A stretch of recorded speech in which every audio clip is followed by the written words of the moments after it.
کہ انسانیت کو، امت مسلمہ کو ہر دور میں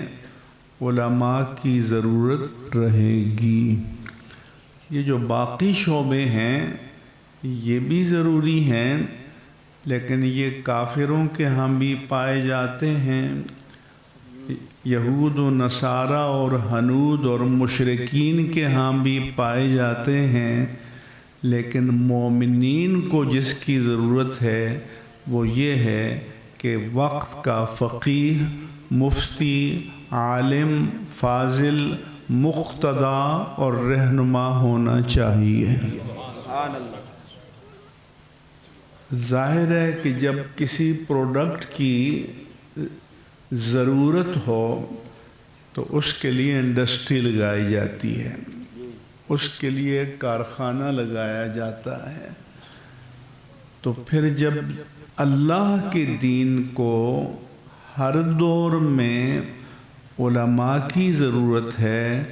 تو علماء پیدا کرنے کے کارخانے یہ دینی مدارس ہیں،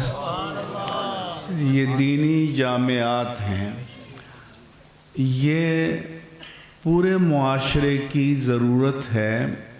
جیسے آپ عبادات میں ایک فرض عین ہوتا ہے، جیسے 5 وقت کی نماز ہر عاقل بالغ مسلمان مرد عورت پر شخصی طور پر ذاتی طور پر پڑھنا فرض عین ہے، لیکن نماز جنازہ کو شریعت نے فرض کفایہ قرار دیا کہ ثواب تو اسی کو ملے گا جو نماز جنازہ پڑھے گا، لیکن اس کی وجہ سے باقی ساری بستی سے اس کی جواب دہی اٹھ جائے گی، لہذا یہ پورے معاشرے کا بوجھ اٹھاتا ہے، پورے معاشرے کی ذمہ داری اٹھاتا ہے۔ اسی طرح سے عالم جو ہے دین کی حفاظت کے لیے پورے معاشرے کی ذمہ داری اٹھاتا ہے، فرض کفایہ ادا کرتا ہے، تو پھر جب اس کو کل وقتی طور پر فل ٹائم جیسے انگریزی میں کہتے ہیں کہ with all devotion and dedication اسے دین کے لیے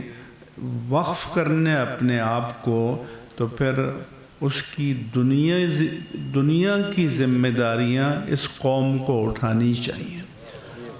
مسلمانوں کو اٹھانی چاہیے، ان کو ذمہ داری اٹھانی چاہیے تاکہ وہ خالی الذہن ہو کر اپنی پوری صلاحیت، استعداد اور قابلیت کے ساتھ اللہ تبارک و تعالیٰ کے دین کی خدمت کے لیے اپنے آپ کو وقف کر دیں۔